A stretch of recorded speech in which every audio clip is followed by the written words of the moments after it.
While Republicans used McCarthy as their pit dog against Democrats in the 1950 congressional elections and the 1952 presidential election, McCarthy became less of a political asset after the Republicans won control of the presidency and narrowly won control of Congress in 1952. Initially, fellow Republicans tried to work with the senator. President Eisenhower expanded the government security program. By the end of 1954, the loyalty program led to the firing of 3,000 employees and the resignations of 5,000. The loyalty program also revoked security clearances of other employees, with the most notable being J. Robert Oppenheimer, the chief scientist on the Manhattan Project, primarily because he opposed the development of the H-bomb. After 19 days of secret testimony in the spring of 1954, the Atomic Energy Commission revoked his security clearance based on a charge by a congressional staffer that Oppenheimer worked as a Soviet spy. The details of the investigation and testimony were made public in 2014. This action outraged the scientific community, and in 1963 the federal government restored his security clearance because the Red Hunt charges were groundless. Many African Americans in federal service got questioned by the FBI and came under attack for opposing segregation or purchasing albums by Paul Robeson. Eisenhower's Attorney General, Henry Brownell, charged in November 1953 that one of Truman's appointees, Harry Dexter White, who also served FDR, of the International Monetary Fund, was a communist agent.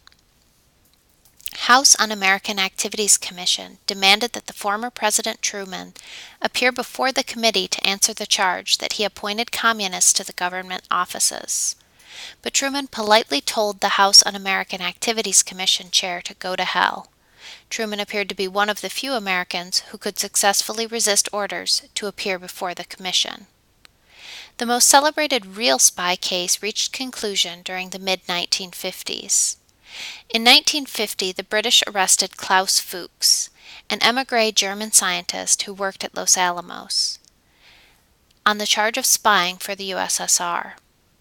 He implicated David Greenglass, a serviceman who worked in a machine shop in Los Alamos, as a courier who smuggled out secrets.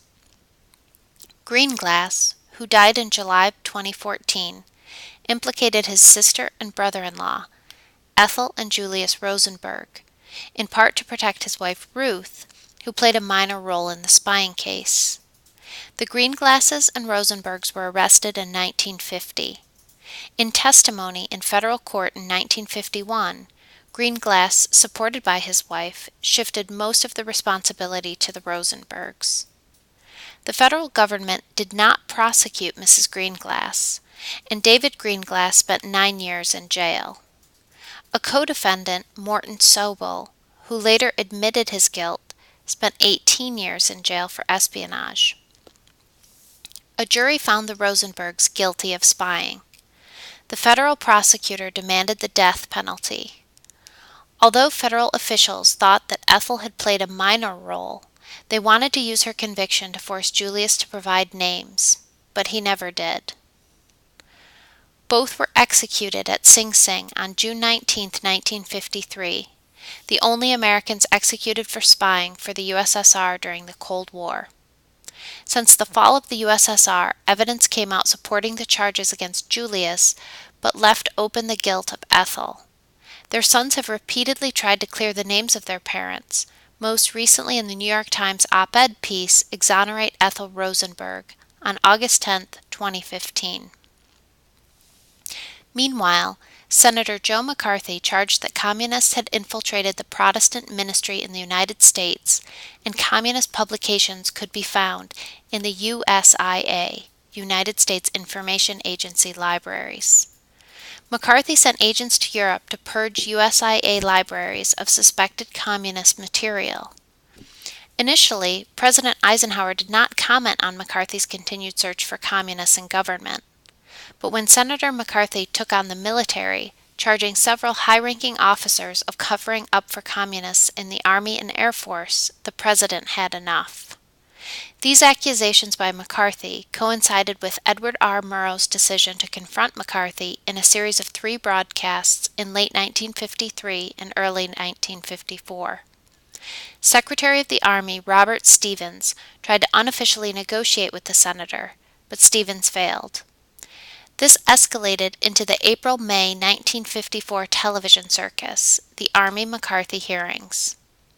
In the end, a private lawyer hired by the Army made McCarthy look like a bully on national television, discrediting the senator. Behind the scenes, President Eisenhower worked with Republican Senator Ralph Flanders to humiliate McCarthy. In December of 1954, a majority of the Senate, in a bipartisan vote of 67 to 22, censured McCarthy for conduct unbecoming a senator, ending the career of the junior senator from Wisconsin. During World War II, American savings accounts increased by 150% because of the lack of consumer goods and housing. Veterans covered under the GI Bill could get a $2,000 loan from the VA to purchase a home. Returning vets and other Americans began to abandon central cities after World War II, looking for more space and independence. Increasingly, Americans wanted to buy homes in the country and not rent or buy homes in the cities. American home ownership rose from 42% to 62% from 1940 to 1960. Housing shortages from World War II created a demand for new housing. In 1945, there were 114,000 new houses built. In 1946, 900,000. And in 1948, 1.1 million. And in 1950, 1.7 million. By 1960, almost 11 million homes were built in the suburbs. People abandoned downtown Albany, Troy, and Schenectady to move to suburbs like Delmar, Colony, Niskayuna, Rotterdam, and Clifton Park. Across the Northeast and Middle West, Americans abandoned both small and major cities to find homes in the growing suburbs. This produced declining populations from 1950 to 2000 in every major city. For example, in upstate New York, Buffalo, Syracuse, Rochester, and Utica experienced population decline. Even New York City lost population to Nassau, Suffolk, Westchester, Rockland, and Putnam counties in New York, as suburbs sprang up or grew around the city. Other residents fled to the bedroom communities that sprang up in neighboring Connecticut and New Jersey. Old ethnic neighborhoods and ethnic stores in central cities collapsed as residents relocated to the suburbs. Ethnic churches and synagogues were forced to close or relocate to the suburbs to follow their congregants. Downtown businesses died if they did not relocate to the new suburban malls because customers who flocked to the business districts of cities during World War II refused to make the trip after 1950. Eventually, suburbs spread around every city in the United States, whether Atlanta, Georgia, or Los Angeles, California. Almost 83% of the population growth from 1950 to 1980 was in the suburbs. By 1970, more Americans lived in suburbs than in cities. One individual who foresaw the trend and profited from it was William Levitt. His father understood the new trends in American lifestyles and built early suburban housing in Long Island in the 1920s. William Levitt applied the mass production techniques of Henry Ford to the construction of housing. His firm built cheap houses for working-class Americans that gave them the image of entering the middle class. Levitt's favorite line was, "No man who owns a house can be a communist."